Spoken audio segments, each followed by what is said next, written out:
রাজধানীর গুলশানে সাবেক সংসদ সদস্য শাম্মী আহমেদের বাসায় চাঁদা দাবির ঘটনায় গ্রেপ্তার বৈষম্য বিরোধী ছাত্র আন্দোলনের সাবেক নেতা আব্দুর রাজ্জাক বিন সোলাইমান ওরফে রিয়াদের বাসা থেকে 2,25,00,000 টাকার 4টি চেক উদ্ধার করেছে ঢাকা মহানগর গোয়েন্দা পুলিশ। বুধবার দুপুরে ডিএমপি মিডিয়া সেন্টারে এক সংবাদ সম্মেলনে ডিএমপি গণমাধ্যম ও জনসংযোগ বিভাগের উপকমিশনার মোহাম্মদ তালেবুর রহমান এ তথ্য জানান।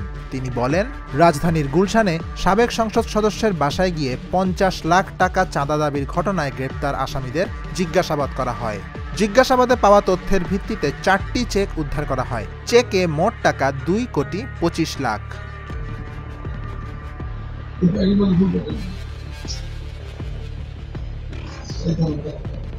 অভিযুক্ত রিয়াদ বাংলাদেশ গণতান্ত্রিক ছাত্র সংসদের কেন্দ্রীয় কমিটির সদস্য ছিলেন। চাঁদাবাজির ঘটনায় সংগঠন থেকে তাকে স্থায়ীভাবে বহিষ্কার করা হয়েছে।